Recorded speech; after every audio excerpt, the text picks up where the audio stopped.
Nightline continues from New York City with Cynthia McFadden.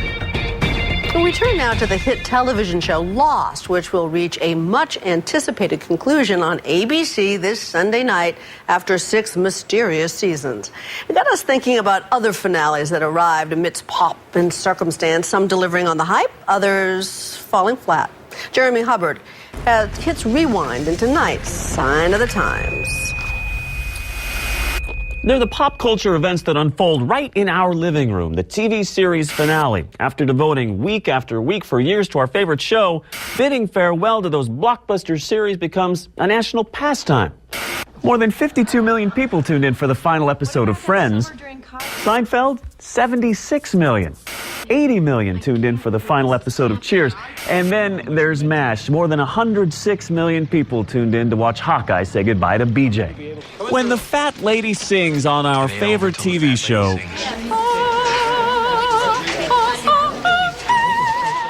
it's like losing a friend or several friends.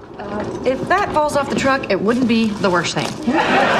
But history has shown it doesn't always end well. When producers botch the finale, viewers won't forget about it. I went ahead and ordered some for the tape. If a finale is terrible, there will be rioting in the streets, because they really do feel like they have invested a good chunk of their lives in a TV show. And if it doesn't end well, it could be ugly. It was ugly when the final Sopranos cut to black. A letdown for millions of frustrated viewers who were left wondering what happened to Tony. I think in retrospect, The Sopranos will go down as a classic finale. I think it's already considered that. Plus, it startled you. It made you think your cable went out.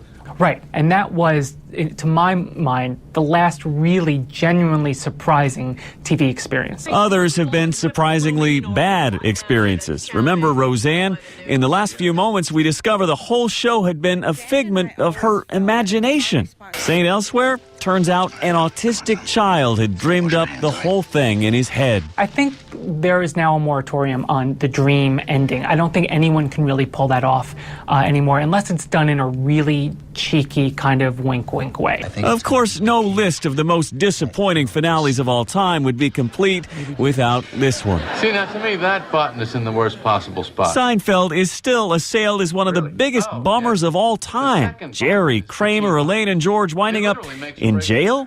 The real crime for viewers was that such a side-splitting series ended with a thud. Haven't we had this conversation before? You think? However, on those occasions when a show gets it right, television magic happens.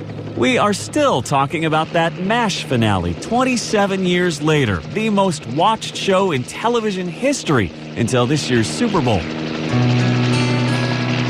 I think MASH is right at the top of the list. The Korean War had ended. It was a perfect time to wrap up the show. You felt like you got a complete story. Other shows that nailed it, Cheers. Sorry, we're closed. And Newhart.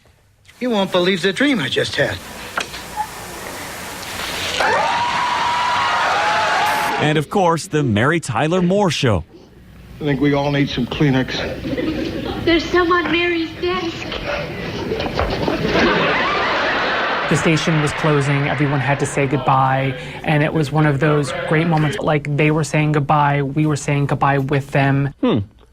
Something to think about as some of the most popular shows on TV begin to wind down. Of course, I've already moved on to the next TV classic that we'll no doubt be talking about decades from now. Where is The Real Housewives of New Jersey? I know it's here somewhere. I'm Jeremy Hubbard for Nightline in New York. Thanks for the memories.